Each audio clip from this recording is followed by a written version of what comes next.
Hey everybody, welcome to Down Ballot Roundup in partnership with Leave No Dem Behind, where I introduce you to Democratic candidates running in local elections throughout the country. I'm Bryan Randolph, and today I am here with Amy Cox, who is running for the United States House of Representatives to represent Ohio's 10th District. Hello, Amy. It is great to have you. How are you today? Hi, I'm doing well. Weather's nice. We're on the countdown, and I'm happy to be here. Excellent. Fantastic. Well, why don't we start out with you telling me a little bit about you? My name's Amy Cox, like you said, and as you can see up here, and I'm very much working class. I am the daughter of a nurse and a shop teacher. They are both retired now, and I'm one of four children. I have three sisters, and one's a teacher. I was also a teacher, and I've got a nurse sister and a social worker sister. So we're very much, of noble professions, if you want to say, and very much in service to the public. But I grew up in a rural area. I was in the FFA and the 4-H and played sports and did the marching band. And, there wasn't much going on out in the rural areas. So we had to do what was available, and that's fine. I enjoyed it. The band was probably my favorite, even though I absolutely sucked at it. I really liked the performing arts part of it. But I grew up here in Southwest Ohio in a rural area outside a town named Camden, Ohio. I don't know if you've heard of that, but I have. yes, we're close to the closest city is Dayton, Ohio. So that is our city when people ask us where we're from. But I ended up I tried college at Miami University in Oxford for a year, beautiful campus. But it looked too much like where I grew up. So it was very much my goal to experience something different, but I'm still very much a homebody. So I went all the way to Wright State University, my second year of college, and finished there in 2001. And you, as well as everyone knows, in 2001 was when the Twin Towers fell and 9/11 happened. And so the economy contracted after that. And here I am with a biology degree. And I am not sure what to do, because although there were jobs before 9/11, lots of job openings, there wasn't after 9/11. And I graduated a couple months after that. So my dad, we were talking one day, and he said, Amy, you got a mouth on you. So I'm thinking you need a union with whatever you decide to do. So he suggested that, and I was working other jobs, in the meantime, but he suggested I go and do some substitute teaching. And so that's what I did. And to my surprise, I actually liked it. The kids were very honest.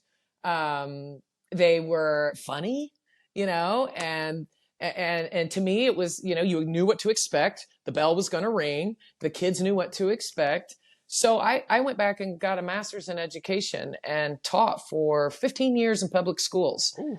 I taught all types of sciences. Most of my tenure was in Richmond, Indiana, which is just over the state line. My master's degree is from Indiana University. And so Indiana, getting educated over there, I did my student teaching over there. So Richmond was just, it was a city school about the size of Springfield, Ohio, roughly, maybe a little bit smaller, but very similar historical type of charm. Taught there. That was most of my tenure there at Richmond, and then bounced around just a little bit before I finally decided to take a break. And I had helped out on a campaign in 2016, and that gentleman by the name of David Sparks had run for a state rep seat, and I volunteered a little bit on his campaign. And we remained friends. And so in 2018, right after the 2018 election, it was early 2019, he called me up and he was like, "Hey, what are you teaching?" I said, No, I'm taking a break. He's like, "Oh, you ever thought about running for office?" And I was like, "I have, but I wouldn't even know where to start, And he's like, "Well, I'll help you. I'll help you. We'll do all that. You just be the candidate." So that's how I got started into politics way back when. And in the meantime, David was growing mushrooms as a hobby. Mhm. And it sort of took off while we were doing this campaign, and then COVID hit. So while this mushroom farm is taking off, which is what I do now, I ran a campaign from my house in 2020 during COVID. So every time I've run, it's always something crazy. The October surprise lasts through the whole campaign, it seems like. The whole campaign's an October surprise. So, I'm definitely no stranger to campaigning, but that's how I got here. I've sort of made a name for myself. I ran in a competitive district in 2020, but that was the red wave, the only one we've seen. Okay, by the way. But I didn't give up. I got gerrymandered into a very 70-30 district. So I wasn't winning, but I certainly wasn't going to sit by and just let him have a coronation. So I ran again and did my best to use satire and humor. And me and my friend David Sparks that helped make that came up with the mushroom farm idea. He's very creative in media and whatnot. So he and I kind of worked together and did a good job with some ads and whatnot playing around in 2022. But that brings me to 2024. And this was a little more serious. 2022 was Dobbs. Clearly, I wasn't going to not challenge these people. And they haven't won anything since 2022 to speak of. I think they've done a good job at pissing women off over these years. And I think that this is the best time to be involved in a campaign. And so some folks were looking at this district last summer and had called me up, some analysts, some political analysts, and they were like, hey, what are you doing? And so I'm like, what do you want? And then they were like, look at the numbers on this district. Look at you. Look at how you perform in your other races, beating top of the ticket type of votes. And they were like, we need you. We need you here in this race right now. And I'm glad I did it. It's very stressful and it kept me on the edge of my seat quite a bit. But like I said, this is the third time that I've done this. I feel like I've just earned another degree, after running all these campaigns. But I feel like if you have a voice and I'm not going to be happy if I'm not running my mouth about the injustices. You know what I'm saying? I just can't sit around. I'll be making art if I'm not able to speak. But right now I'm able to speak, and folks are asking me to do this, and they're proving to me that these are doable challenges. And why not? I'm a sucker for a good school project. All right. And can you tell me real fast, what are the kind of boundaries of your district? So the 10th district is all of Montgomery County. It is all of Greene County, which is just east. And then it scoops up Springfield and Clark County and includes a little bit of south, south of Springfield, kind of makes a hill that scoops it up in Clark County. And then the rest of Clark County goes to the 15th district. And the 15th district includes 6 counties. So tell me gerrymandering isn't a thing. My district doesn't look real gerrymandered, and it's within 5 percentage points.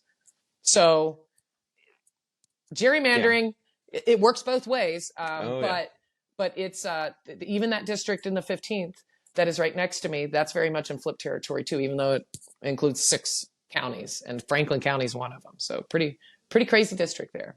Yeah. Can you tell me what issues are hitting with the people in your district and how you and your opponent are differing on those issues? The issues in my area are access to health care, jobs that pay a living wage, and enough to go around. But definitely access to health care, having enough money to make it. Housing is huge here. And I know that a lot of the reason we don't have a lot of housing is because of the crash of 2008. And we didn't build housing for several years after that to keep up with demand. But time's up on that. Okay. That was a long time ago. And I think that if my opponent was focused on that, the only thing he's focused on is, the base. He thinks that's the only thing in his district. And it is the largest employer in the district. And we do have to take care of the largest employer in our district. Is that right, Pat? It is right, Pat. Absolutely. Yeah. And I would love to expand research that goes on right, Pat. Hmm. Wright-Patterson Air Force Base for those of you. Yes, Yeah. yes, and it's a big place. We also have the National Museum for the United States Air Force.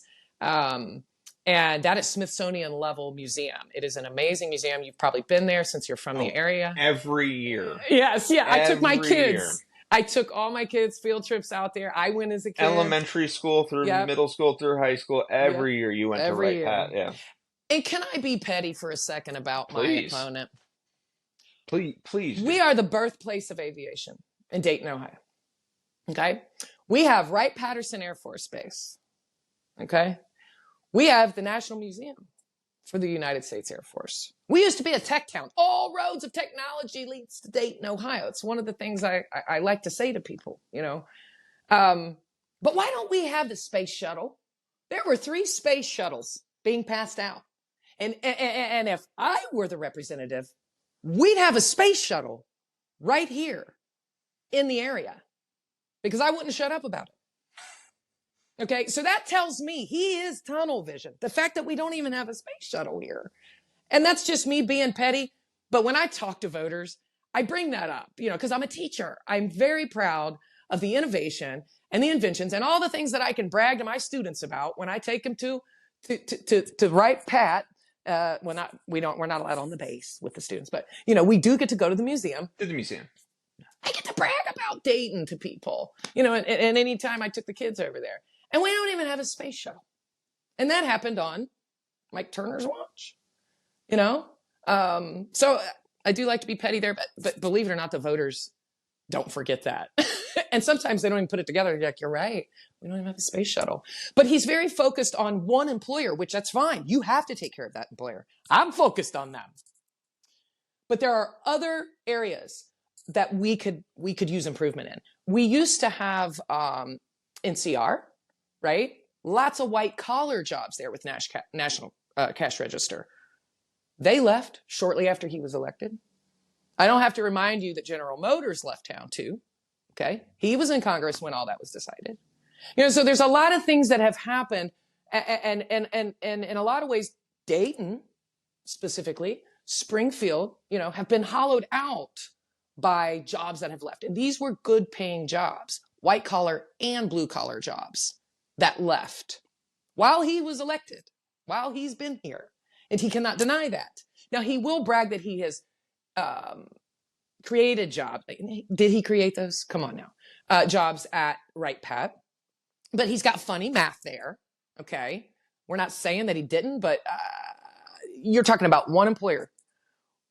We need an economy that works for everyone here. Now, a lot of economies or a lot of employers in this area rely on the base, right? Like we could be doing something for the base, right? Another company might be doing something for the base. So there's a lot of people that aren't in the Air Force that work at the base, and I understand that for sure. But I just feel like he's just been very mediocre about it because there's just a lot more. You know, he brags about a lot of different things, and he likes to. He doesn't own the baseball team, okay, but we do have a baseball diamond downtown Dayton, and it's great. You know, and it's brought a lot to downtown Dayton. But he likes to act like he's the only one that was involved in that, and not the mayor of Dayton, Nan Whaley, at the time. He was always taking credit for the work that she had done while she was in office. And he's just kind of a deadbeat politician. He won't vote for these funds, but buddy, he'll show up with a check and glad hand and make sure the press shows up for it. And it's just like, you're a phony. You're a phony. Like, okay, the PACT Act that helps give health care to the folks that fought in the war in Iraq. He voted no on that. I had to go and check. I'm like, why would you do that? You know, the Violence Against Women Act. Not helping anything with guns. And his daughters, or at least one of his daughters, was at the mass shooting in the Oregon district. So we're talking about someone who is like, he'll go on TV, you know, if you're a good enough channel. And he'll kind of stumble over his words a little bit and just nervously repeat talking points, but not really answer any questions.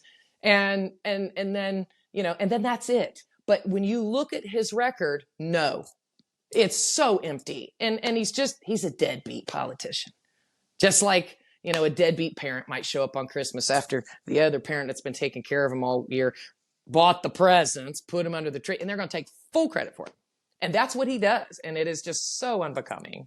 And it's like, we're talking about working people's lives here. Okay. Your popularity party, it's over. We want to do stuff for working people. I have been in your public schools. Don't tell me I don't know what I'm talking about when it comes to what working people's needs are. Okay. They are worried about this. He's all out here, I don't even know, because he doesn't talk about real issues. I haven't heard him mention healthcare one time. I haven't heard him mention housing one time. I haven't heard him mention education one time. So I have no clue what this guy has in relation to real working people. Yeah, for sure. All right, so I'm gonna ask for. Usually this is my last question, but I'm gonna have one more. This is my softball question. We got to go a little fast because we're running short on time. But could you tell me something about District 10 that makes it special to you?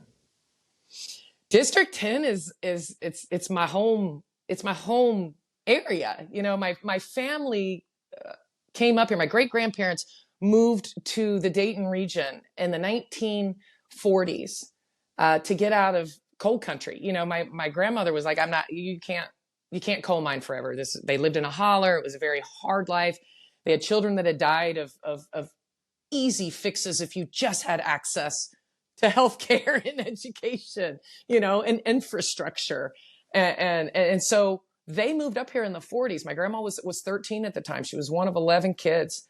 And, it's almost like within 2 generations, we're middle class, but then by the time I'm born in the 70s, now they're starting to come after the middle class again. So my family was, I haven't lived a day off my life that union wages weren't supporting me, ever at some point in time. And to me, I am very proud of the region that I come from and those scrappy folks that have fought for those rights. And a lot of those people that had come up here and made good livings for their families. And Dayton, again, we've invented so much. If you just go through Caroline Park Museum, and figure out who Mr. Deeds was and the interesting things that Mr. Deeds did, it's just, to me, it's a great place to be from. We got really smart people here, really innovative people here. We have scrappy people here that can build these things. We don't take no shit from anybody around here. You just go back to the days when when labor unions were really big around here, when General Motors was still here. And it's just fascinating. And my family were part of those labor leaders. Members of my family were labor leaders in these unions. And I married, my husband is a labor leader. It's in my blood. And that's really strong here, that hard scratch mentality. And a lot of people from here are descendants of people that came up out of the Appalachian region. And you can tell by how they talk. You can tell. And I didn't realize I talked like I was from the South until I started teaching outside my county. And people thought, they were like, "Where are you from?" And I'm like, "Right next door." But it's Appalachian. My grandma spoke very strong Appalachian. And that's just how the people even around me speak. And I don't know, to me, it's a great place to be from. Yeah.